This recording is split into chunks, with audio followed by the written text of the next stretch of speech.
Mga kagulat word, isang nakakakilabot na kwento ang bubulaga sa inyo ngayon. Isang batang tila isinilang para sa hardwood, isang teenager na may dugong atleta, may lahing banyaga pero pusong Pinoy. Ang pangalan niya, Ian David Ethan Tanchi, at ang kwento niya, parang pelikula.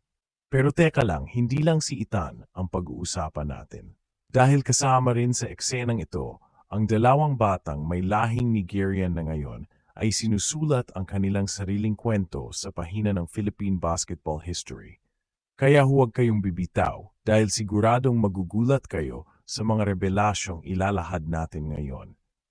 Sa edad na 15 anyos, si Ethan Tanchi ay hindi na ordinaryong estudyante. Siya isang batang may bitbit na pangalan, isang apelyidong may bigat sa UAP basketball. Anak siya ni Paul Tanchi, dating Ateneo Blue Eagle na naglaro sa ilalim ng spotlight noong 2001. Pero ang twist dito, ang head coach ng Batang Gilas ngayon ay walang iba kundi si L.A. Tenorio, ang dating teammate ng kanyang ama. Oh, kagulat word, yung dati niyang kalaro sa college, ngayon ay nagtuturo sa anak niya. Parang eksena sa isang sports movie, di ba? Pero sino nga ba si Ethan? Bakit siya biglang sentro ng atensyon? Una, natural na biniyayaan ng tangkad si Ethan. Sa edad na 15, 5'10 na agad ang kanyang height.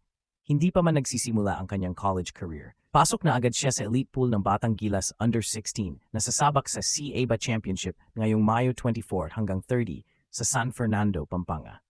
At hindi lang basta-basta ang pagkakapili sa kanya. Dahil sa kanyang athletic lineage, sa kanyang disiplina, at sa kanyang husay, talagang kitang-kita ang kinabukasang maaring masundan ng yapak ng mga legends. Ang kanyang school, Faith Academy sa Antipolo, ay kilala sa pagpapauspong ng mga student athletes. At sa ganitong environment, lalong nahahon ang kakayahan ni Ethan. Pero may dagdag na X-factor ang batang ito. Ang kanyang ina ay isang foreigner.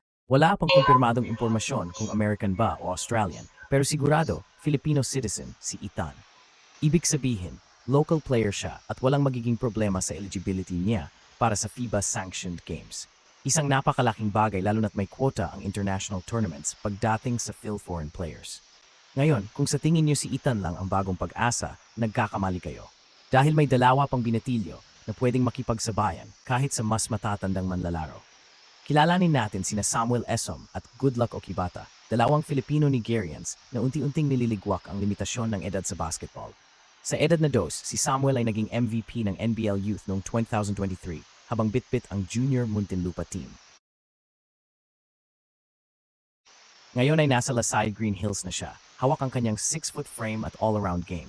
Mabilis, malakas, at may mataas na basketball IQ. Isang prototype ng modernong big man. At siyempre si Goodluck. O mga kagulat word, yun talaga ang pangalan niya, Goodluck. At mukhang swerte nga ang dala ng batang ito sa Philippine basketball. Sa edad na 15, 6'2 na siya at kasalukuyang big star ng UE Junior Warriors sa UAAP Juniors Division. Isa sa mga breakout stars ng season. Isang laban kontra NU Nazareth ang nagpatingkad ng kanyang pangalan, 17 points, 13 rebounds, at isang performance na hindi basta-basta makakalimutan. Ayon kay Coach Andrew Estrella, ang batang ito ay hindi lang gifted physically, kundi sobrang hardworking din. Sa panahon ngayon, yan ang panalong kombinasyon, talent plus work ethic. Ngayon isipin niyo to, kagulat word, 3 bata. Lahat may height, skills, at lahi na pinaghalo ng kasaysayan. Pero higit sa lahat, pusong Pinoy. Hindi lang sila basta-basta recruit. Sila ang sagisag ng bagong mukha ng Batang Gilas. At sa ilalim ng isang bagong era na pinangungunahan ni L.A. Tenorio, asahan nating matitibay ang pundasyong hinuhubog ngayon. Si L.A., dating court general ng Ateneo at multi-time PBA champion, ay ngayon ay nasa panibagong yugto ng kanyang basketball journey. Bilang head coach, dala niya ang karanasang walang kapantay. Mula sa UAAP, PBA, Gilas, hanggang sa kanyang personal na laban sa cancer. Isa siyang simbolo ng katatagan, disiplina at pagkakaisa. At ang lahat ng ito ay sinasalin niya ngayon sa kanyang mga batang alagad. Hindi may kakaila, kagulat word, na may bagong init ang Batang Gilas. May bagong sigla. Hindi lang sila basta-basta lineup para sa isang tournament.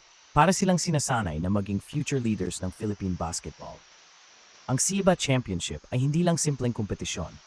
Ito ay testing ground, isang crucible kung saan nasusubok ang galing, tapang at pagkatao ng isang manlalaro. Sa likod ng bawat training session, bawat shooting drill, at bawat defensive rotation ay ang pangarap ng isang bansang naghahanap ng susunod na Jimmy Alapag, Jason Castro o Junmar Fajardo. Pero ngayon, hindi lang natin hinahanap ang susunod, hinuhubog na natin sina Ethan, Samuel, at Goodluck ay hindi lang mga pangalan sa lineup. Sila ang kinabukasan. Ang mga batang maaring magpapanalo sa Pilipinas sa FIBA Asia, sa Olympics, sa World Cup. Ganyan kalayo ang abot ng pangarap at posible yan kapag sinimulan ng maaga. Mga kagulat world, sa bawat kwento ng batang tulad ni Ethan Tanchi, hindi lang natin nasasaksihan ang pag-usbong ng isang atleta, nakikita rin natin ang pagbubukas ng bagong yugto para sa Philippine basketball. Sa edad na 15, bitbit niya ang pangalan ng kanyang ama, ang legacy ng Ateneo Blue Eagles, at ang pagkakataong makapag-ambag sa bagong henerasyon ng Gilas Pilipinas. Pero higit pa sa lahi at height, si Ethan ay simbolo ng panibagong sigla, isang batang may puso, disiplina at pangarap para sa bayan. Ang paglitaw din ni Samuel Esom at Goodluck Okibata ay patunay ng Pilipinas ay hindi nauubusan ng talento. Sa kabila ng kanilang murang edad, ang kanilang galaw sa court ay pang-professional na. Ang kanilang kasipagan at dedikasyon ay nagpapakita na ang kinabukasan ng ating basketball program ay nasa mabuting kamay. Sa likod ng kanilang height at husay ay ang simpleng layunin, ipaglaban ng Pilipinas at dalhin ang bandera sa mas mataas na antas ng kompetisyon. Ang papel ni Coach L.A. Tenorio ay napakahalaga sa panahong ito. Ang kanyang karanasan bilang manlalaro at pinuno sa court ay ngayon ay naipapasa niya sa mga batang atleta. Sa bawat advice, sa bawat training session, ay may kasamang karunungan mula sa isang buhay na alamat ng Philippine basketball. Sa ilalim ng kanyang paggabay, ang batang Gilas ay hindi lang hinuhubog para manalo ng games. Hinuhubog sila upang maging tunay na leaders on and off the court. Habang papalapit ang Siaba Championship, tayo rin bilang mga taga-suporta ay may mahalagang papel. Hindi lang sapat na tayo manood. Dapat sabayan natin sila sa kanilang paglalakbay. Sa bawat panalo, sa bawat pagkatalo dapat naroon tayo, sumisigaw ng laban Pilipina, at nagbibigay ng inspirasyon sa mga batang ito na patuloy na mangarap at magsikap.